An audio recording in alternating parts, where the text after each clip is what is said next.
Assalamualaikum dan salam hormat. Kembali bersiaran dalam kalender jenayah edisi 18 Mei 2018. Digeledah, diperiksa, dirampas. Itu tindakan Jabatan Siasatan Jenayah Komersial Bukit Aman sejak 3 hari lalu untuk mengumpul dokumen bagi membantu siasatan terhadap bekas Perdana Menteri Datuk Seri Najib Razak berkait isu 1MDB. 6 lokasi diperiksa termasuk 3 unit kondominium Pavilion Residence Apartment. Pelbagai barangan bernilai dirampas termasuk dokumen dan polis masih menjalankan siasatan bagi merungkai isu berkait bekas Perdana Menteri ke-6 itu. Saksikan butiran yang kami sediakan.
Kejam apabila 3 beradik maut selepas dicederakan oleh seorang suspek yang berusia 35 tahun dengan menggunakan parang dalam kejadian di Kampung Sungai Haji Muhammad Rungkup, Bagan Datuk pada Khamis.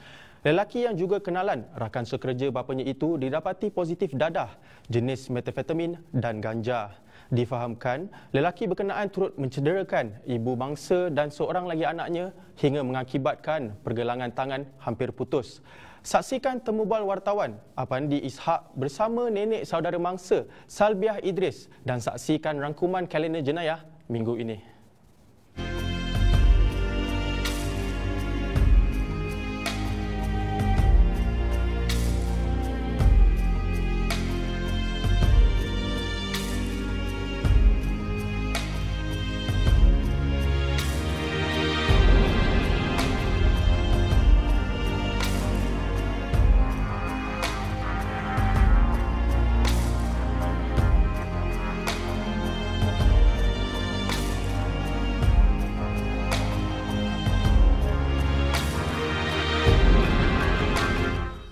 Tak ada apa-apa sekarang ni, elok je. Tapi tiba hari ni ke makcik pun sebelum jadi tu, sebelum dia datang ni, Acik ada nampak 3 beradik tu dengan mak dia kat rumah? nampak di dalam tu. Nampak tak ada dia menyerit-nyerit. Bertiga. Dia di dalam rumah tu. Menyerit-nyerit. Oh, menangis-nangis lah dia orang. Biasa siang dia orang buat apa je biasa kat rumah? Siapa? Yang maknya budak tu lah. Biasa kalau kat rumah siang buat apa? Dia tak Dia kerja pun kan? tak ada ke mana. Dia main tengok TV. Tengok TV je lah. Dia tak ke mana duduk dalam rumah. Itulah malam tadi dia bawa anaknya. Hari jadi, makan-makan. Oh, hari jadi siapa? Hari jadi siapa tak tahu anaknya mana siapa. Siapa? Oh, yang sekolah. Yang sekolah tu. Nampaknya Kerja kampung kerja apa? sawit-sawit. Seorang mengait bapaknya, mengait dia ni tadi memotong-motong daun, mengumpul-ngumpul ikan buah. Kita tengok. Pasangan. Tiba-tiba beradu kita pun terkejut tengoknya.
suspek yang dipercayai menyebabkan kematian 3 beradik dan mencederakan 4 yang lain di Kampung Sungai Haji Muhammad Rungkup semalam direman 7 hari bagi membantu siasatan. Siasatan ke atas lelaki berusia 35 tahun itu akan dibuat mengikut Seksyen 302 Kanun Kesiasaan. Suspek yang bekerja sebagai penyelenggara di sebuah agensi kerajaan dikatakan mengalami halusinasi dan bertindak di luar kawalan.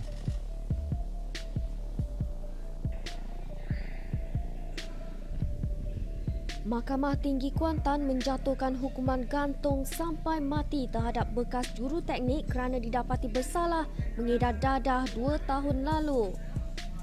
Hakim menjatuhkan hukuman itu terhadap tertuduh Muhammad Morif Zulkarnain, 30 tahun, selepas didakwa mengedar dadah jenis metafetamin seberat 61.21 gram pada 1 November 2016.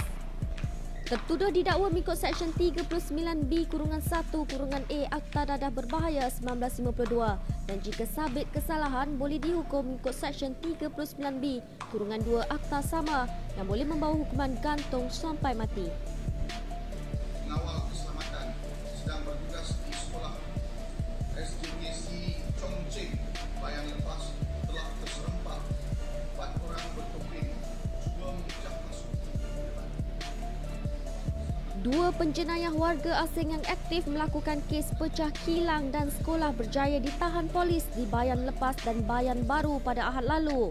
Bagaimanapun, 2 lagi anggota geng tebuk besi terbabit melarikan diri dan masih diburu polis.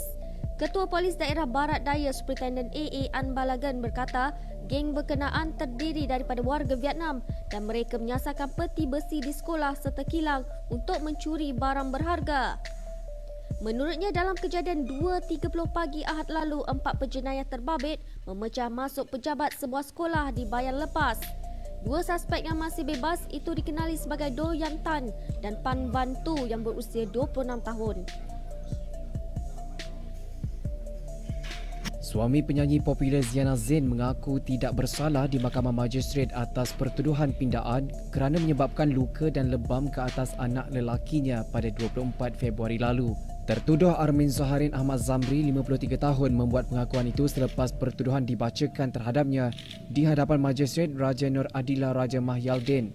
Mengikut pertuduhan pindaan di bawah Seksyen 323 Kanun Keseksaan, Armin didakwa dengan sengaja menyebabkan luka dan lebam ke atas anak lelakinya berusia 9 tahun dengan menggunakan rotan di bahagian tangan. Perbuatan berkenaan dilakukan di rumahnya di Denai Alam Shah Alam antara jam 8 malam hingga 10.30 malam pada 24 Februari lalu.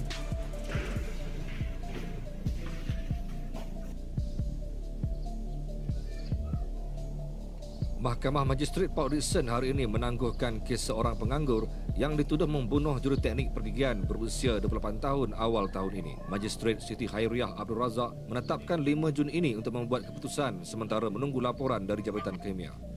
Tertuduh Abdul Malik Rosli kelihatan tenang ketika Siti Khairiah mengumumkan keputusan itu.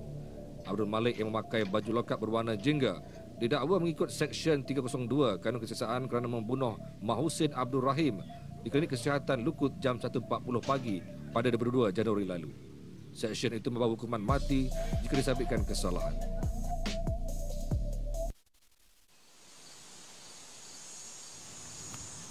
Kakak, adik laparlah. Sabarlah, kan puasa. Tapi berbuka nanti kita nak makan apa?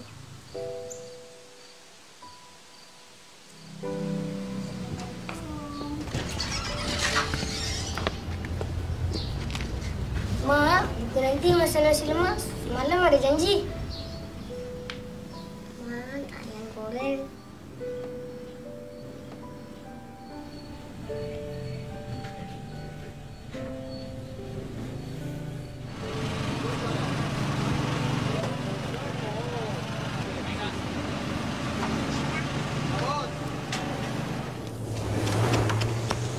Kakak, cepat!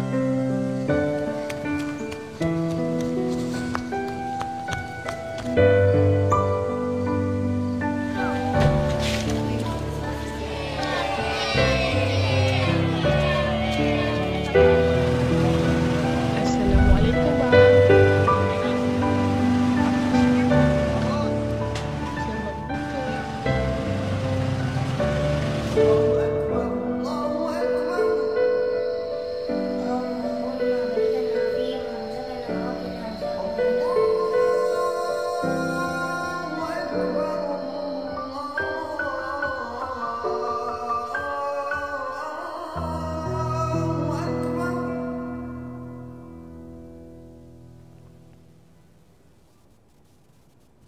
Baiklah, sekian saja kalender jenayah minggu ini. Jangan lupa terus mengikuti kami dalam kalender jenayah untuk paparan berita menarik sebagai pengajaran dan panduan. Anda juga boleh salurkan maklumat mengenai apa saja kegiatan jenayah menerusi email kalenderjenayah@gmail.com. Sekian saja Faris Fuad dan kru produksi kalender jenayah. Jumpa lagi minggu hadapan. Selamat berpuasa. Assalamualaikum dan salam hormat.